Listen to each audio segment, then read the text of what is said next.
கிறிஸ்துவுக்குள் அருமையான சகோதர சகோதரிகள், சிறு பிள்ளைகள் யாவருக்கும் உயிர்த்தெழுந்த ஆண்டவராகிய இயேசு கிறிஸ்து நாமத்தினால் வாழ்த்துக்களை சொல்லிக்கொள்வதில் மிக்க மகிழ்ச்சி அடைகிறேன். எனக்கு அன்பார்ந்தலே, இது கர்த்தரின் நாளான இந்த வாரத்து முதல் நாளிலே நாம் ஒன்று கூடி பரலோகத்தின் தேவனை ஆவியோடும் உண்மையோடு தொடர்ந்து வாக்கியத்தை பெற்றமைக்காக பரலோகத்தின் தேவனுக்கு நாம் நன்றி சொல்வோம்.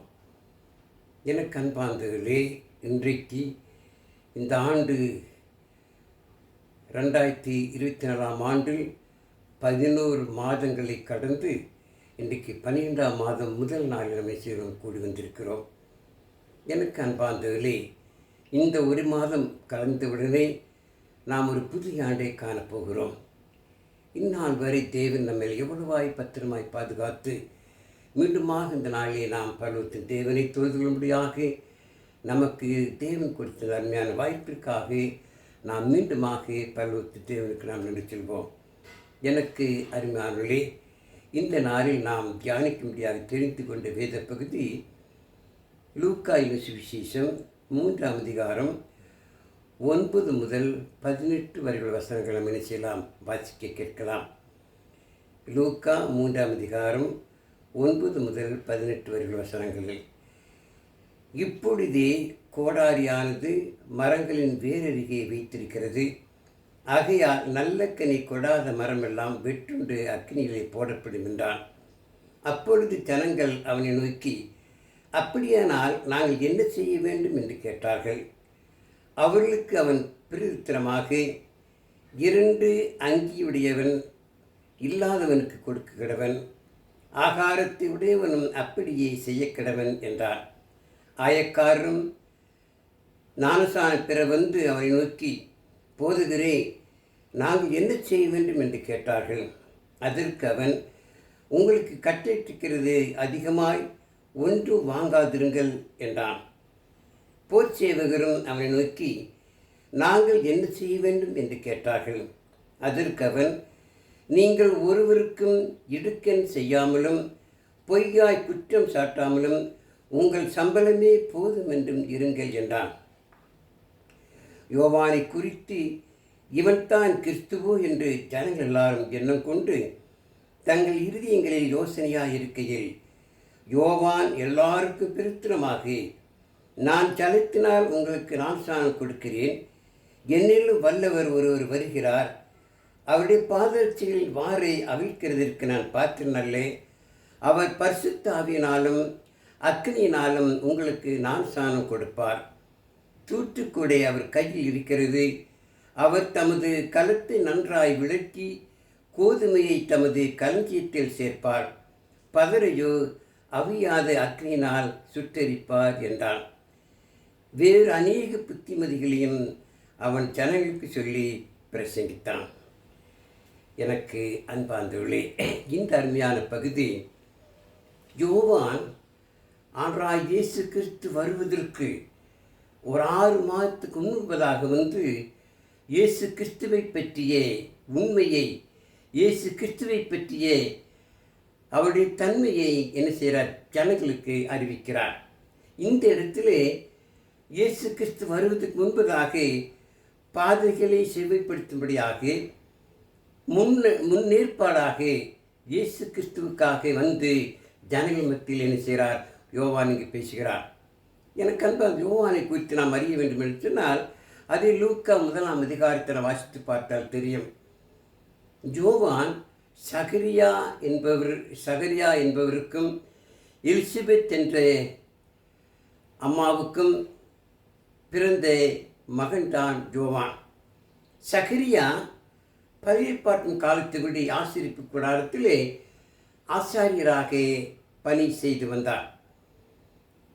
பரிசுத்த ஸ்தலத்தில் தேவனால் தெரிந்து கொள்ளப்பட்டவன் சென்று அங்கு என்ன செய்யணுமாம், தேவனோடு கூட உரையாட வேண்டும், அங்கு ஜெபிக்க வேண்டும். அந்த வாய்ப்பினை சகரியாவுக்கு கிடைத்து சகரியா பரிசுத்த ஸ்தலத்துக்கு சென்று அங்கு தேவனோடு கூட பேசுகிறார். அப்பொழுது சகரியாவுக்கு தேவதூதன், அதாவது காபிரியேல் வந்து சகரியாவோடு பேசுகிறார். உனக்கு ஒரு குழந்தை பிறக்கும் என்று சொல்லி. அன்பாந்திலே சகரியா ஆச்சரியமாக கேட்கின்றான், எனக்கு வயதாகிவிட்டது, நான் கிழவனாகிவிட்டேன், என் மனைவிக்கு வயதாகிவிட்டது, எங்களுக்கு குழந்தை பிறக்குமா என்று சொல்லி அவன் அவிசுவாசத்தோடு சந்தேகத்தோடு காபிரியலோடு பேசும் பொழுது, தேவதூதனான காபிரியேல், தேவன் சொன்னதை நீ நம்பாமல் இருப்பதென்ன, நீ விசுவாசியாமல் அவிசுவாசியாக இருப்பது என்று சொல்லி, அந்த நாள் வரும் வரை, அதாவது குழந்தை பிறந்து அந்த குழந்தையை பார்க்கும் அந்த நாள் வரை நீ என்ன செய்ய மாட்டாய், வாய் பேச மாட்டாய், உண்மையாயிருப்பாய் என்று சொல்லி தேவதூதன் சகரியாவுக்கு சொன்னான். அதே போல சகரியா யோவான் பிறந்து யோவானுக்கு பேர் வைக்கும் அந்த நாள் வரும் வரை வாய் பேச முடியாதவனாக இருந்தான். 1ஆம் அதிகாரத்தில் வாசித்தால் நமக்கு தெரியும், சகரியாவுக்கும் எலிசபெத்துக்கும் பிறந்த மகன்தான் யோவான். இந்த யோவான் தாயின் வயிற்றில் இருக்கும் பொழுதே தேவனால் தெரிந்து கொள்ளப்பட்டவனாக இருந்தான். இயேசு கிறிஸ்துவை பற்றி சொல்வதற்காக தேவனால் அனுப்பப்பட்ட யோவான் இயேசு கிறிஸ்துவை பற்றி சொல்கிறார். பாருங்கள், லூக்கா 3ஆம் அதிகாரத்திலே முக்கியமாக நான் வாசிக்க வேண்டிய பகுதி 16ஆம் அதிகாரம் 16ஆம் வசனத்தையும் 17ஆம் வசனத்தைத்தான் என்று நான் செய்கிறோம் ஆராய்ந்து பார்க்க போகிறோம். அந்த லூக்கா 3ஆம் அதிகாரம் 1ஆம் வசனத்திலே பாருங்கள், இப்பொழுதே கோடாரியானது மரங்களின் வேரருகே வைத்திருக்கிறது, ஆகையால் நல்ல கனி கொடாத மரமெல்லாம் வெற்றுண்டு அக்கினியிலே போடப்படும் என்றான். ஆம், இந்த வார்த்தை நியாயத்தீர்ப்பை சுட்டி காட்டுகிறது. அதாவது மரங்களின் வேரருகே கோடாரியானது வைக்கப்பட்டிருக்கிறது. அந்த கோடாரி நமக்கு தெரியும், மரங்களை வெட்ட பயன்படுத்தக்கூடிய ஒரு கருவி. ஆகவே மரங்களின் வேரருகே கோடாரி வைக்கப்பட்டிருக்கிறது. அந்த கோடாரியானது நல்ல கனி அந்த மரம் கொடாவிட்டால் அந்த மரம் வெட்டுண்டு அக்கினியிலே போடப்படும் என்று சொல்லி யோவான் சொல்கிறார். தொடர்ந்து அவர் பேசும் பொழுது அநேக யோவானை கேட்கின்றார், நாங்கள் என்ன செய்ய வேண்டும், நாங்கள் என்ன செய்ய வேண்டும். பாருங்கள், அவர்களுக்கு அவன் பிரித்திரமாக 2 அங்கிகளை உடையவன் இல்லாதவனுக்கு கொடுக்கிறவன், ஆகாரத்தை உடையவனும் அப்படியே செய்கிறவன். அதாவது தேவனுக்கு பயந்து தேவனுடைய பிள்ளைகள், அவரை விசுவாசிக்கின்ற பிள்ளைகள், அவர் நம்புகின்ற பிள்ளைகள் நன்மையான காரியங்களை செய்ய வேண்டுமாம். அதாவது மற்றவர்களுக்கு உதவி செய்ய வேண்டும், 2 அங்கிகளுடையவன் ஒரு அங்கியை மற்றவன் கொடுக்க வேண்டும், அதே போல் ஆகாரத்தை பகிர்ந்து கொடுக்க வேண்டும். அது மாத்திரமல்ல, மற்றவரிடத்திலே என்ன செய்கிற அதிகமாக எதுவும் வாங்கக்கூடாது, அவர்களுக்கு கிடைக்கிற வருமானம் எப்போதும் என்ற அந்த உண்மையை தெளிவாக அங்கு போதிக்கின்றார், சொல்கின்றார். என்ற அவர்கள்தான் தேவனுக்கு பிரியமானவராக இருக்க முடியும் என்று சொல்லி இப்படியே சொல்லிக்கொண்டு போதித்து கொண்டு 16ஆம் வசனத்தில் வாசிக்கும் பொழுது, யோவான் எல்லாருக்கும் பிரித்திரமாக நான் தலைத்தினால் உங்களுக்கு நான் ஸ்நானம் கொடுக்கிறேன், என்னிலும் வல்லவர் ஒருவர் வருகிறார், அவருடைய பாதரட்சிகளின் வாரை அவிழ்க்கிறதற்கு நான் பாத்திரம் அல்ல, அவர் பரிசுத்த ஆவியினாலும் அக்னியினாலும் உங்களுக்கு நான் ஸ்நானம் கொடுப்பார் என்றான். யோவானை குறித்த அந்த ஜனங்கள் எல்லாம், இவர் யார், யோவான் ஒருவேளை கிறிஸ்துவோ என்று சொல்லி யோவானை கிறிஸ்துவோ என்று சொல்லி கேட்கும் பொழுதுதான் யோவான், நான் கிறிஸ்துவல்ல, எனக்கு பின்வரக்கூடியவர் தான் கிறிஸ்து, அவரை குறித்து உங்களுக்கு அறிமுகப்படுத்தவே என்னை தேவன் அனுப்பினார். ஆகவே இயேசு கிறிஸ்து வருவதற்கு முன்பதாக பாதைகளை செவ்வாய்ப்படுத்தும்படியாக இயேசு கிறிஸ்துவை மற்றவர்களுக்கு அறிமுகப்படுத்துவதற்காக யோவான் இங்கு வந்து அந்த ஜனங்களோடு பேசுகிறார். பாருங்கள், இயேசு கிறிஸ்து தேவனுடைய குமாரன், அவருடைய பாதரட்சியின் வாரை அவிழ்ப்பதற்கு நான் பாத்திரனல்ல, அந்த அளவுக்கு நான் தகுதி வாய்ந்தவன் அல்ல என்றால் அவர் பெரியவர். இயேசு கிறிஸ்து பெரியவர் தான், அவர் ஜீவனுள்ள தேவனுடைய குமாரன். அவரை குறித்து சொல்லும் பொழுது, அவர் பரிசுத்த ஆவியினாலும் அக்னியினாலும் உங்களுக்கு நான் சாணம் கொடுப்பார் என்று சொல்லி போதிக்கின்றார் அமரிமார்களே. இந்த இடத்தில் பரிசுத்த ஆவியினால் நான் சாணம் என்று சொல்லும் பொழுது பரிசுத்த ஆவியானவரால் ஏவப்பட்ட வேத வசனத்தைத்தான் பரிசுத்த ஆவி என்ற இந்த இடத்திலே நாம் அறிந்து கொள்ள முடியும். வேத வசனம் தேவாவினால் ஏவப்பட்டு எழுதப்பட்டது. யோவான் 6ஆம் அதிகாரம் 63வது வசனத்தை நாம் வாசிக்கும் பொழுது பாருங்கள். யோவான் 6ஆம் அதிகாரம் 63வது வசனத்திலே பாருங்கள். ஆவியை உயிர்ப்பிக்கிறது, மாம்சமானது ஒன்றுக்கு உதவாது.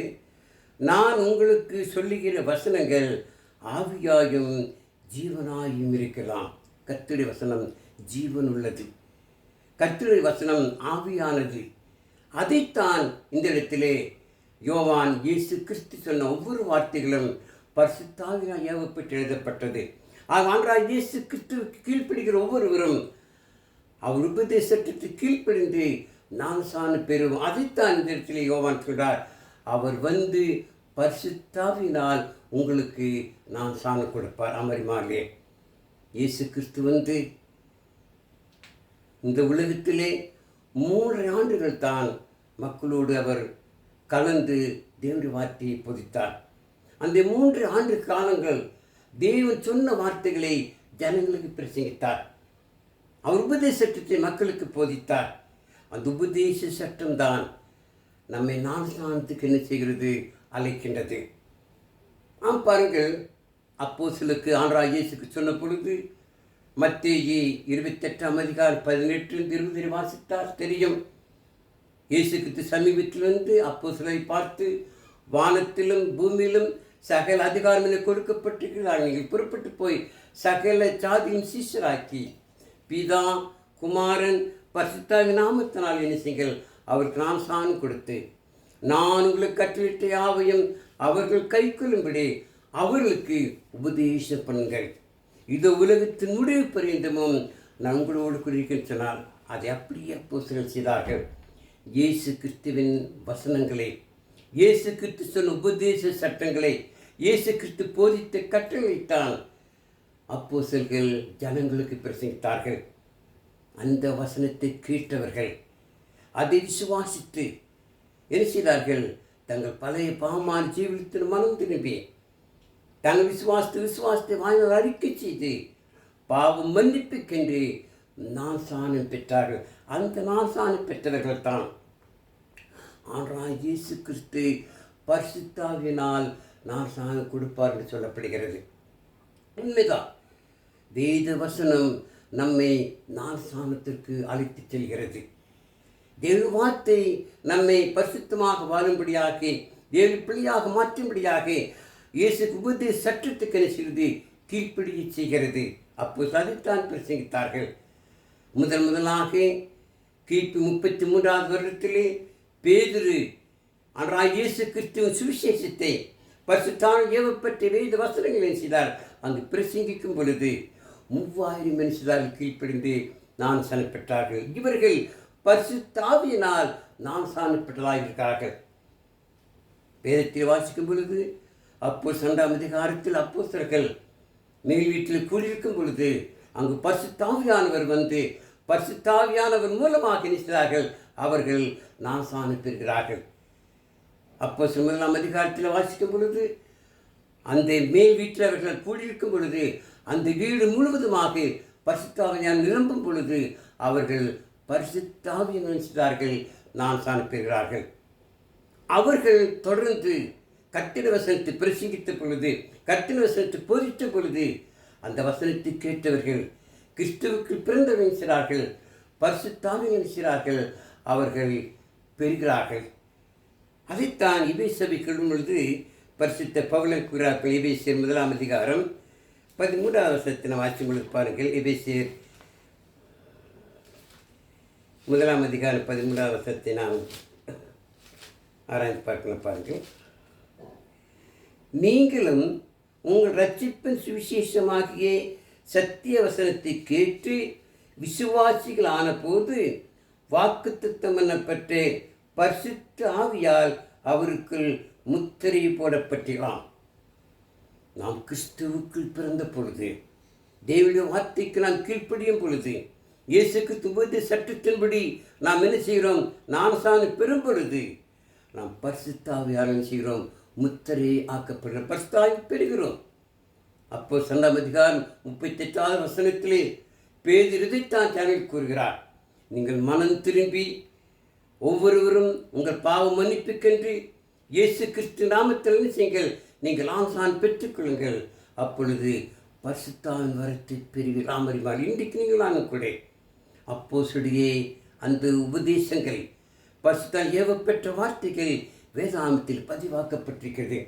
வேத வசனத்தை நாம் கேட்டு அதை விசுவாசித்து நாம் உபதேசத்தை கீழ்ப்படியும் பொழுது நாம் ஞானஸ்நானம் பெறுகிறோம். ஞானஸ்நானம் பெறும் பொழுது நீங்களும் நானும் பரிசுத்த ஆவியானவரால் முத்திரை போடப்படுகிறோம். பரிசுத்த வரத்தை பெறுகிறோம். இலவசமாக பாவ மன்னிப்பு, தேவனுடைய பிள்ளைகள் என்ற இந்த அருமையான இந்த பட்டம், தேவனுடைய ஜனங்கள் என்ற அந்த அருமையான நமக்கு ஒரு ஈவு, இது பரிசுத்த நமக்கு கொடுக்கப்பட்டதாகவே தான் இந்த வசனத்தை யோவான் சொல்லும் பொழுது இயேசு கிறிஸ்து வந்து நம்ம என்ன செய்வார்? பரிசுத்த ஆவியினால் ஞானஸ்நானம் கொடுப்பார். உண்மைதான்.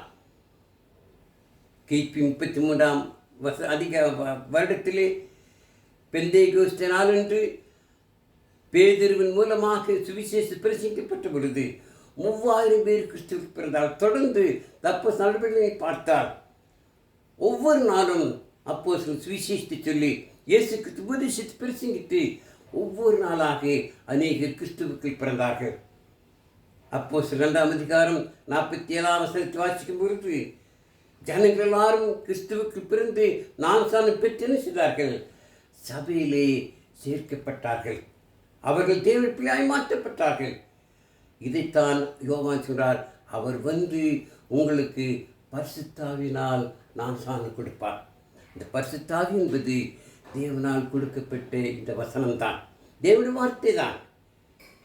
ஒரு முறை பவுல் எபேசு பட்டணத்தில் போய் அவங்கள மக்களுக்கு என்ன செய்கிறார்? சற்றி சொல்கிறார். அப்போஸ்தலர் 19 திருப்பவும் பாருங்கள். அப்போஸ்தலர் 19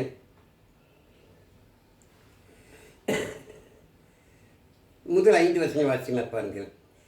அப்பல்லோ என்பவன் கொரிந்து பட்டணத்தில் இருக்கையில் பவுல் மேலான தேசங்கள் வழியாய் போய் எபேசுவுக்கு வந்தான்.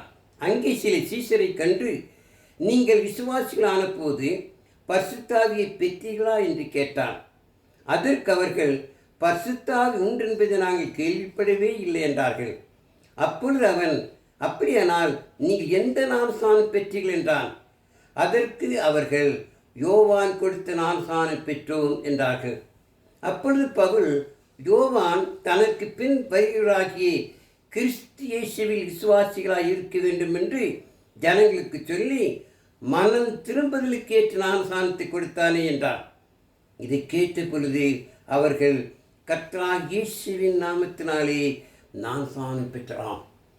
இயேசு கிறிஸ்து நாமம் என்றால் இயேசு கிறிஸ்துவின் அதிகாரத்தின்படி, இயேசு கிறிஸ்து அதிகாரத்தின்படி அப்போஸ்தலர்கள் அங்கு என்ன செய்தார்கள்? பிரசங்கித்த வசனத்தை கேட்டு என்ன செய்தார்கள்? அங்கு அவர்கள் மீண்டுமாக என்ன செய்தார்கள்? ஞானஸ்நானம் பெற்றார்கள். பரிசுத்த ஆவியை என்ன செய்தார்கள்? அவர்கள் பெற்றுக்கொண்டார்கள். அமரிமாங்களே.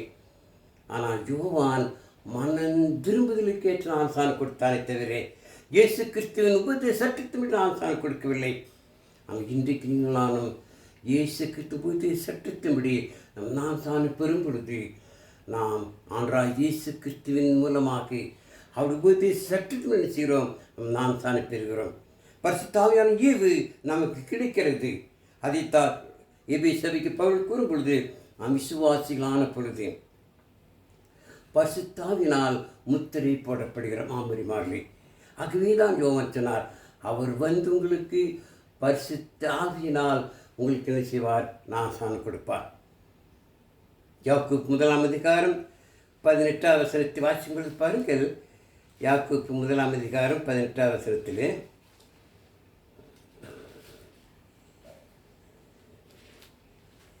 பாருங்கள். அவர் சித்தம் கொண்டு தம்முடைய சிருஷ்டிகளில் நாம் முதற் பலனாவதற்கு நம்மை சத்திய வசனத்தினாலே ஜெனிப்பித்தார். ஜெனிப்பித்தார் என்பது பிறக்கச் செய்தார். நாம் தேவனுடைய பிள்ளையாய் மாற வேண்டும் என்று சொன்னார். கர்த்தர் சபையில் அங்கமாக வேண்டும் என்று சொன்னார். ஆனால் இயேசு கிறிஸ்துவின் வசனத்தை கேட்டு அதை விசுவாசித்து பழைய பாமாய் ஜீவித்திருந்து மனம் திரும்பி நம் விசுவாசத்தை வாழ்நாள் அறிக்கை செய்து பாவம் மன்னிப்புக்கென்று நான் சாணம் பெறும் பொழுது அது மீண்டுமாக நாம் தேவனுடைய பிள்ளாக பிறக்கக்கூடிய ஒரு புதிய பிறப்பாக இருக்கிறது. பாருங்கள், இதைத்தான் பவுல் கொரிந்தியர் சபைக்கு 2 கொரிந்தியர் 5ஆம் அதிகாரம் 17ஆம் வசனத்திலே, ஒருவன் கிறிஸ்துவுக்குள் இருந்தால் புதிய சிருஷ்டியாயிருக்கிறான், பழையவைகள் ஒழிந்து போயினே, எல்லாம் புதிதாக. நாம் கிறிஸ்துவுக்குள் பிறக்கும் பொழுது நாம் ஒரு புதிய சிருஷ்டியாகி தேவனுடைய பிள்ளையாக பிறக்கிறோம். அதைத்தான் யோவான் அன்றைக்கு சொன்னார். அவர் உங்களுக்கு பரிசுத்த ஆவியினால் ஞானஸ்நானம் கொடுப்பார் என்று. ஆமரிமான உண்மைதான். நீங்கள் நானும் வேதவசனத்தை கேட்டு அதை விசுவாசித்து அந்த உபதேசத்திலும் ஞானஸ்நானம் கொடுக்கும் பொழுது நாம் பரிசுத்த ஆவியினால் என்ன செய்கிறோம்? நிரப்பப்படுகிறோம். பரிசுத்த ஆவியின் வரத்தை பெறுகிறோம். பரிசுத்த ஆவியின் முத்திரை போடப்படுகிறது. இதுதான் உண்மையார்களே. ஆனால் இன்றைக்கு நிச்சரார்கள் மாறாக தவறான கருத்துக்களை மக்கள் மத்தியிலே திணித்து அநேக நினைக்கிறார்கள். தேவனுடைய வசனத்துக்கு விரோதமாக பரிசுத்த ஆவியானவருக்கு விரோதம் நினைக்கிறார்கள். மக்களை ஏமாற்றுவதை பார்க்கிறோம். தேவனுடைய வார்த்தை கர்த்தருடைய வசனத்துக்கு கீழ்ப்படியும் பொழுது நீங்கள் நானும் பரிசுத்த ஆவியானவருக்கு கீழ்ப்படுகிறோம். பாருங்கள், அன்றாக இயேசு கிறிஸ்து பரலோகத்துக்கு சென்ற பிற்பாடு தேற்றரவாளனாகி பரிசுத்த ஆவியானவரை அவர் இங்கு நமக்கு அனுப்புகிறார். அந்த பரிசுத்த ஆவியானவர் தான் நமக்கு சத்தியத்தை குறித்தும் ஆனால் இயேசு கிறிஸ்துவை குறித்தும் பாவத்தை குறித்தும் பரலோகத்து செல்வதை குறித்து செய்கிறார், நமக்கு போதிக்கிறார். வேதத்தை மிக அழகாக சொல்லப்படுகிறது. அருமையாக போதிக்கப்படாகவே பரிசுத்த ஆவியானவர் கொடுக்கப்பட்டு இந்த வசனத்தின் மூலமாக நாம் ஞானஸ்நானம் பெறும் பொழுது இயேசு கிறிஸ்துவின் உபதேச சட்டத்தின் நினைச்சுகிறோம், கிறிஸ்துவுக்கு பிறக்கிறோம். ரோம சபைக்கு பவுல் எழுதும் ரோமர் 6ஆம் அதிகாரத்தை நாம் திருப்பவும் பாருங்கள்.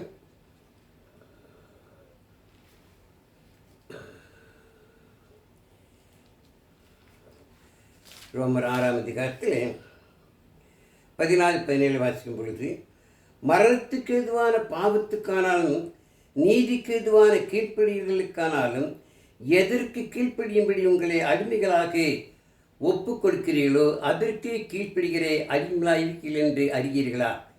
முன்னே நீங்கள் பாவத்துக்கு அடிமைகளாக இருந்தும் இப்பொழுது உங்களுக்கு ஒப்புவிக்கப்பட்ட உபதேச சட்டத்துக்கு நீங்கள் மனப்பூர்வமாக கீழ்ப்படுத்தினாலே தேவனுக்கு ஸ்தோத்திரமாம்.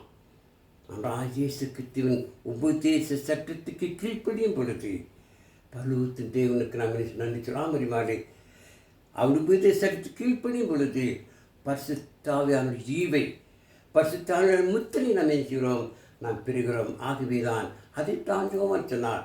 ஆனால் இயேசு கிறிஸ்து உங்களுக்கு பரிசுத்த ஆவியினால் ஞானஸ்நானம் பெறுவார் கொடுப்பார். அன்றைக்கு நானும் சபையிலே கூடி வந்து தேவனுடைய பிள்ளைகளாக கிறிஸ்து ராஜ்யமான அங்கமாக சொன்னார். இது நமக்கு கிடைத்த ஒரு பெரிசாக எப்படி இது பரிசுத்த ஆவியானவர் நமக்கு கொடுக்கப்பட்ட ஒரு பெரிய கிருபை. இந்த பரிசுத்த ஆவியின் மூலமாகத்தான் திவேதவசனமான எழுதப்பட்டது. திவேதவசனம் சாதாரண மனுஷன் எழுதப்பட்டது, மனுஷன வார்த்தை இல்லை. இது ஆவியால் ஏவப்பட்டு எழுதப்பட்ட தேவனுடைய வார்த்தை. இது பேதுரு எழுதும்போது பாருங்கள், 2 பேதுரு 1ஆம் அதிகாரம் 20-22 வாசிக்கலாம் பாருங்கள். 2 பேதுரு பாருங்கள். வேதத்திலுள்ள எந்த தீர்க்க தரிசனமும் சுயத்தோற்றமான பொருளை உடையதாயிராதென்று நீங்கள் முந்தி அறிய வேண்டியது. தீர்க்க தரிசனமானது ஒரு காலத்திலும் மனுஷனுடைய சித்தத்தினால் உண்டாகவில்லை. தேவனுடைய பரிசுத்த மனிதர்கள் பரிசுத்தாவியினால் ஏவப்பட்டு பேசினார்களாம். பரிசுத்தாவி ஏவப்பட்டு பேசினே இந்த வசனத்துக்கு நான் கீழ்ப்படியும் பொழுது நீங்கள் நானும் பரிசுத்தாவியின் மூலமாக நாம் ஞானஸ்நானம் பெற்று தேவனுடைய பிள்ளையாக மாட்டோம். இதைத்தான் யோவான் சொன்னார். அவர் உங்களுக்கு பரிசுத்தாவினால் ஞானஸ்நானம் கொடுப்பார். ஆமரிமாவே இன்றைக்கி நீங்கள் அப்படித்தான் பெற்றிருக்கிறோம். கிறிஸ்துவின் ராஜ்யமான சுரங்கமாக இருக்கணும்னு சொன்னால் பரிசுத்தாவில் ஏவப்பட்டு எழுதப்பட்ட இந்த கர்த்தருடைய வார்த்தை ஆண்டவராகிய இயேசு கிறிஸ்துவின் வசனத்தை நாம் கேட்டு அதுக்கு நாம் கீழ்ப்படியும் பொழுது நாம் தேவனுடைய பிள்ளையாக மாற்றப்படுகிறோம். இது எவ்வளவு பெரிய கிருபை பாருங்கள், எவ்வளவு பெரிய ஆசீர்வாதம் பாருங்கள். அது மாத்திரம் யோவான் சொன்னது, அவர் அக்னினாலும் நான்சான் கொடுப்பார். அக்னினால் நான்சான் கொடுப்பது என்றால் என்ன? இன்னைக்கு அநேகர் அதை குறித்து ஒரு தவறான கருத்துக்களை மக்கள் மத்தியில் திணிக்கிறார்கள். அக்னினால் நான்சான் என்பது நியாய தீர்ப்பை காட்டுகிறது. ஏற்கனவே வாசித்தோம். கோடாரியானது மரத்தின் வேரருகே வைக்கப்பட்டிருக்கிறது. அந்த மரம் நல்ல கனி கொடாத பட்சத்தில் அதை வெற்று நினைச்சுவார்கள், அக்னியிலே போடுவார்கள். அதுதான். ஆகவே அக்னி நான்சானம் என்பது நியாய தீர்ப்பை காட்டுகிறது, நியாய தீர்ப்பை குறிக்கிறது. அதே லூக்கா சுவிசேஷம் 3ஆம் அதிகாரம் 17ஆம் வசனத்தை வாசித்து பாருங்கள். லூக்கா 3ஆம் அதிகாரம் 17ஆம் வசனத்தில்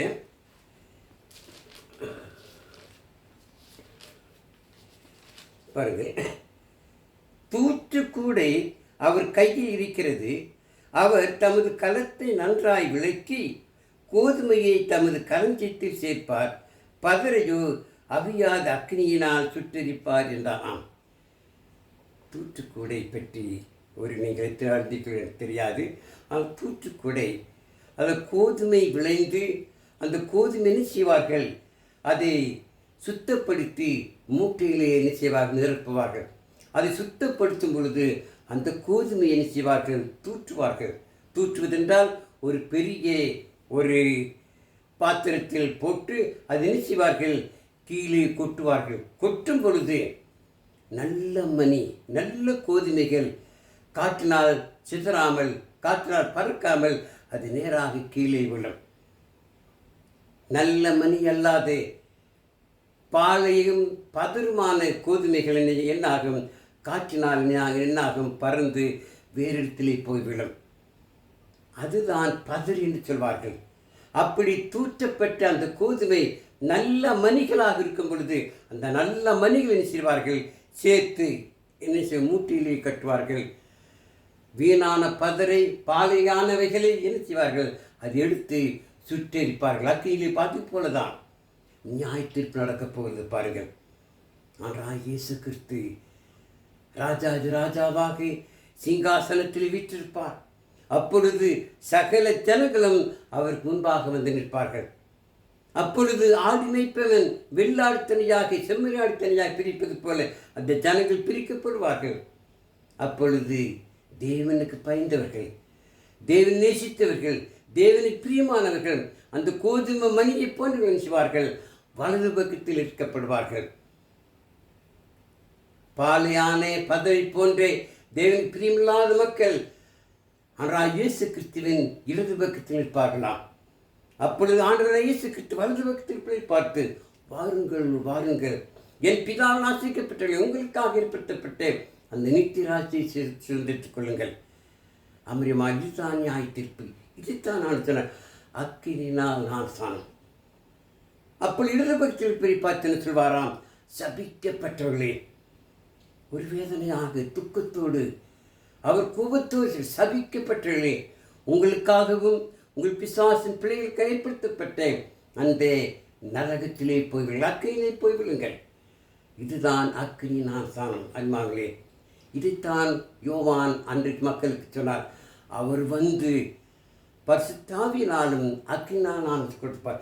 பரிசுத்தாவினால் கொடுக்கப்பட்ட நான் சாணம் தேவனுடைய பிள்ளைகளாக மாற்றப்படுகிறார்கள். அக்கினியால் கொடுக்கப்பட்ட நான் சாணம் நரகத்துக்கு தள்ளப்பட்ட மக்களாகிறார்கள். ஆண்டவராகிய இயேசு கிறிஸ்து வந்து இதை செய்யத்தான் புகிறார்கள். அவர்களே, இயேசு கிறிஸ்து வந்து ஜனங்கள் சுவிசேஷத்தை சொன்னார். மீண்டுமாக அவர் வரப்போகிறார். அவர் எப்படி வருவார் என்று தெரியாது. அவர் வந்தால் நியாயாதிபதியாகத்தான் வரப்போகிறார். ஆகவேதான் பரிசுத்த பவுல் அத்தனை பட்டணத்தில் போய் சுவிசேஷத்தை சொன்ன பொழுது அங்கு அநேக சுவிசேஷத்தை கேட்டார்கள், அநேகர் கீழ்ப்படிந்தார்கள். ஆனாலும் அந்த இடத்திலே பவுல் சொல்லும் பொழுது பாருங்கள், அப்போஸ்தலர் 17ஆம் அதிகாரத்துக்கு நான் வாசிக்கலாம் பாருங்கள். அப்போஸ்தலர் 17ஆம் அதிகாரம் 30-32 வாசிக்கும் பொழுது, அறியாமையுள்ள காலங்களை தேவன் காணாதற் போலிருந்தார். இப்பொழுது மனம் திரும்ப வேண்டும் என்று எங்குமுள்ள மனுஷர் எல்லாருக்கும் கட்டளையிடுகிறார். மேலும் ஒரு நாளை குறித்திருக்கிறார். அதிலே அவர் தாம் நியமித்த மனுஷனை கொண்டு பூலோகத்தை நீதியாய் நியாயந்திருப்பார். அந்த மனுஷனை மரித்தோர்ந்து எழுப்பினதினாலே அது நிச்சயத்தை எல்லாருக்கும் விளங்க பண்ணினார் என்ற அமரிமார்களே, இதுதான் நியாய தீர்ப்பு. ஆகவே நீங்கள் மனம் திரும்ப வேண்டும். ஆனால் இயேசு கிறிஸ்து சட்டத்துக்கு நீ கீழ்ப்படிய வேண்டும். அப்பொழுதுதான் நம்ம இந்த நியாய தீர்ப்பிலே நாம் வலது பக்கத்தில் நிற்க முடியும். அந்த பரலோக பாக்கியத்தை பெற்றுக்கொள்ள முடியும். நிச்சயமாக ஆண்டவர் நியாயம் விசாரிக்கப் போகிறார். 2 Corinthians 5:10 வாசிக்கப்படுது பாருங்கள். அவனவன் செய்த நன்மைக்காவது தீமைக்காவது தக்க பலனை அடையும்படிக்கு நம்ம எல்லாரும் இயேசு கிறிஸ்துவின் நியாயசனத்தில் முன்பாக நிற்க வேண்டுமாம். ஆமரிமார்களே, அன்றாக இயேசுக்கு நம்ம நியாயம் இதைத்தான் யோவான் சொன்னார். அவர் அக்னியினால் ஞானஸ்நானம் கொடுக்கப் போகிறார். தேவனை பிரியமில்லாத பிள்ளைகள் அக்கினி கடலிலே தள்ளப்படுவார்கள். ஆகவே நானிமாலே இதை அறிந்து இதை புரிந்து நம் தேவனுடைய வார்த்தைக்கு கீழ்ப்படிவோம். பரிசுத்த வசனத்துக்கு கீழ்ப்படிவோம். அந்த பரலோக பாக்கியத்தை பெற்றுக்கொள்வோம். இந்த வேத வசனம் எவ்வளவு அழகாக எவ்வளவு தெளிவாக போதிக்கிறது பாருங்கள். ஆண்டவராகிய இயேசு கிறிஸ்துவின் கையிலே தூத்துக்குடி, அந்த தூத்துக்குடி என்று சொன்னால் அதுதான் இந்த ஜட்ஜ்மெண்ட் டே, நியாய தீர்ப்பு. அந்த நியாய தீர்ப்பிலே தேவனை பிரியமில்லாத மக்கள் எல்லாம், தேவனை விசுவாசியாத மக்கள் எல்லாம், கீழ்ப்படியாத மக்கள் என்ன செய்வார்கள்? நரகத்துக்கு போவார்கள். அமரி மாறி இதை குறித்து தெசலோனிக்கேயர் சபை கிளம்புது பவுல் பாருங்கள்.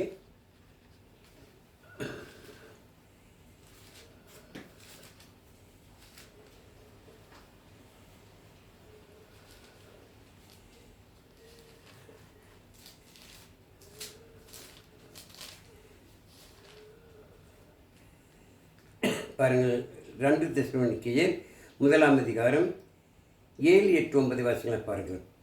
தேவனை அறியாதவர்களுக்கும் நம்முடைய கர்த்தராகிய இயேசு கிறிஸ்துவின் சுவிசேஷத்துக்கு கீழ்ப்படியாதவர்களுக்கும் நீதியுள்ள ஆக்கினையை செலுத்தும்படிக்கு கர்த்தராகிய இயேசு தமது வல்லமையின் தூதரோடும் ஜுவாலி தெரிகிற அக்கினியோடும் வானத்திலிருந்து வெளிப்படும் போது அப்படியாகும். அந்நாளில் தம்முடைய பரிசுத்தவான்களுக்கு மகிமைப்படுத்தக்கவராயும் நீங்கள் எங்களுடைய சாட்சியை விசுவாசித்தபடினால் உங்களிடத்திலும் விசுவாசிகள் எல்லாரிடத்திலும் ஆச்சரியப்படுத்தக்கவராய் அவர் வரும்போது அவர்கள் கர்த்தருடைய சன்னிதானத்திலிருந்து அவருடைய வல்லமை பொருந்திய மகிமையிலிருந்து நீங்களாகி நித்திய அழிவாகிய தண்டனையை அழிவார்கள். யார்? தேவனை விசுவாசியாதவர்கள், ஆண்டவராகிய இயேசு கிறிஸ்துவின் உபதேச சட்டத்துக்கு கீழ்ப்படியாதவர்கள். அதிக அக்கினி, அதுதான் அக்கினி. அந்த அக்கினியில் என்ன செய்வார்கள்? அவர்கள் அனுப்பப்பட்ட அக்கினி நாம் சார்ந்து சொல்லப்படுகிறது.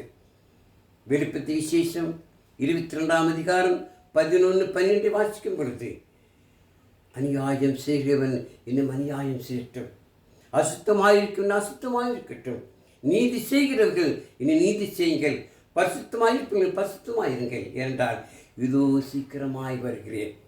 அவனவன் செய்த நன்மைக்காவது தீமைக்காவது ஏற்ற பலன் என்னோட கூட வருகிற அமரிமார்களே, நீங்கள் நானும் மிக கவனமாக இருக்க வேண்டும், மிக ஜாக்கிரதையாக இருக்க வேண்டும். இயேசு கிறிஸ்து நம்மை நியாயந்திருக்க வரப்போகிறார். வெளிப்படுத்திய விசேஷம் 21 பாருங்கள். வெளிப்படுத்தின விசேஷம் 21 பாருங்கள். பயப்படுகிறவர்களும் அவிசுவாசிகளும் அருவருப்பானவர்களும் கொலை பாதுகரும் விபச்சாரக்காரரும் சூனியக்காரரும் விக்கிரக ஆராதனைக்காரரும் பொய்யர் அனைவரும் 2ஆம் மரணமாகிய அக்னியும் கந்தகம் எரிகிற கரையிலே பங்கடைவார்களாம். அங்கு ஒரு புழு கூட சாவாதான் பாருங்கள். ஆனால் அந்த அக்னியில் செய்வார்கள், அவர்கள் வென்று வேதனையோடு துக்கத்தோடு இருப்பார்களாம். அது எப்பொழுதும் எப்பொழுதும் அதுக்கு முடிவே கிடையாது, நித்தியமாக. அதுதான் அக்னியில் நான் ஸ்நானம். அதனால அந்த இடத்துக்கு நாம் செல்ல வேண்டுமா? நாம் பரலோக பாக்கியத்தை, அந்த பரலோக பாக்கியம் தான் நித்திய ஜீவன் பெறக்கூடிய இடம். அதுக்கு செல்ல வேண்டும் என்றால் நீங்கள் நானும் நமக்கு கொடுக்கப்பட்ட இந்த ஜீவிய காலத்திலே, நமக்கு கொடுக்கப்பட்ட அருமையான வாழ்நாளிலே நாம் தேவனுக்கு பயந்து ஆண்டவராகிய இயேசு கிறிஸ்துவின் உபதேச சட்டத்துக்கு கீழ்ப்படிந்து அவருடைய பிள்ளையாய் வாழும் பொழுது நிச்சயமாக அந்த பரலோக பாக்கியத்தை பெற்றுக்கொள்ள முடியும். அந்த பரிசுத்த ஆஸ்தானம் பெற முடியும். தேவப்பிள்ளையாக மாற்றப்பட முடியும். பரிசுத்த ஈவை நாம் பெற்றுக்கொள்ள முடியும். அமரியவாளை இந்த அருமையான நாளிலே இந்த அருமையான வசனத்தை கேட்டு நீங்கள் நானும் யோவான் சொன்னபடி ஆண்டவராகிய இயேசு கிறிஸ்துவை அறிமுகப்படுத்தினபடி ஆண்டவராகிய இயேசு கிறிஸ்து பரிசுத்த ஆவியினாலும் அக்கினியினால் ஆசான் கொடுப்பார்னு சொன்னார். பரிசுத்தாவினால் கொடுக்கப்பட்ட நாசானம் அந்த பரலோக பாக்கியத்தை பெறக்கூடிய நாசானம். அக்கினியால் கொடுக்க நாசானம் நரகத்துக்கு போகிற நாசானம். நீங்களும் எந்த நாசானம் பெற ஆயத்தமாக இருக்கிறோம் பாருங்கள். நாம் தேவனுடைய பிள்ளைகளாக வாழ்ந்து பரிசுத்த ஈவை பெற்றவர்களாக தேவனுடைய பிள்ளைகளாக நாம் கிறிஸ்துவின் உபதேசத்துக்கு கீழ்ப்படுத்த பிள்ளைகளாக நாம் புதிய சிற்றலாக மாற்றப்பட நாம் ஜலத்தினாலும் ஆவியினாலும் பிறந்தவர்களாக கட்டிட வசனத்திலே ஜெனிப்பிக்கப்பட்டவர்களாக இருக்க தேவன் உதவி செய்வாராக. இந்த அருமையான வேளையிலே கேட்டத வசனங்களை ஆராய்ந்து பார்ப்போம். இந்த வசனத்துக்கு கீழ்ப்படிவோம். தேவன் தாம் இந்த வசனத்தையும் கேட்டு நம் அனைவரையும் ஆசிரிப்பார். உங்கள் அன்பார்ந்த கவனத்துக்கு என் நன்றியை நான் சொல்லிக்கொள்கிறேன். எனக்கு அன்பார்ந்திலே இதை கேட்டு நீங்களும் நானும் மற்றவர்கள் கேட்கும்படியாக மற்றவர்கள் புரிந்து கொள்ளும்படி என்ன செய்வோம் இதை சப்ஸ்கிரைப் பண்ணுவோம், லைக் பண்ணுவோம், அநேகருக்கு இப்படிப்பட்ட சத்தியத்தை சொல்லுவோம், ஜெபம் செய்வோம். இறக்கு மிகுந்த எங்கள் பருவத்தின் தூய பிதாவே, இந்த நாளிலும் யோவான் முதுக்குமானாகிய எங்கள் ஆண்டவராகிய இயேசு கிறிஸ்துவை குறித்து மக்களுக்கு அறிமுகப்படுத்தும் பொழுது அவர் பரிசுத்த ஆவியினாலும் அக்கினியால் நாசம் கொடுப்பார்னு சொன்னது எவ்வளவு உண்மையான காரியம் பாருங்கள். ஆண்டவராகிய இயேசு கிறிஸ்துவின் உபதேசத்தை கேட்டு அது கீழ்ப்படிந்து தேவப்பிள்ளையால் மாற்றப்பட்டவர்கள் பரிசுத்த ஆவியினால் நாசானம் பெற்றவர்களாக தேவனுடைய வசனத்துக்கு கீழ்ப்படிந்தவர்களாக வசனத்தினால் ஜெனிப்பிக்கப்பட்டவர்களாக புதிய சிருஷ்டிகளாக மாற்றப்படுகிறார்கள். அவர்கள் பரலோக பாக்கியத்துக்கு தகுதியான மக்களாகவும் அதே போல தேவனை கீழ்ப்படியாத மக்கள், வசனத்தை ஏற்றுக்கொள்ளாத மக்கள், சுவிசேஷத்தை கீழ்ப்படியாத மக்கள் அக்கினி நான் சான் பெறப்போகிறார்கள். அக்கினி கரையிலே தள்ளப்படுவார்கள். இது நியாய தீர்ப்பை காட்டுகிறார்கள். இதை நாங்கள் கேட்டு நாங்களும் மக்களுக்கு இந்த சத்தியத்தை சொல்லி அநேகரும் என்று அழைத்தவரே எங்களுக்கு வேண்டிய ஒத்தாசை தாரும். கூடி வந்திருக்க அவரை ஆசிரித்து காத்துக்கொள்ளும். பிதாவுடைய பாவக்குற்றங்கள் தயவாக மன்னியும். இவை அனைத்தையும் எங்கள் அருமையான ஆண்டவர் இயேசு கிறிஸ்துவின் விலையேறி பெற்றிருந்த நாமத்தில் கெஞ்சி மன்றாடுகிறோம் எங்கள் ஜீவன் நல்ல பிதாவே. ஆமென்.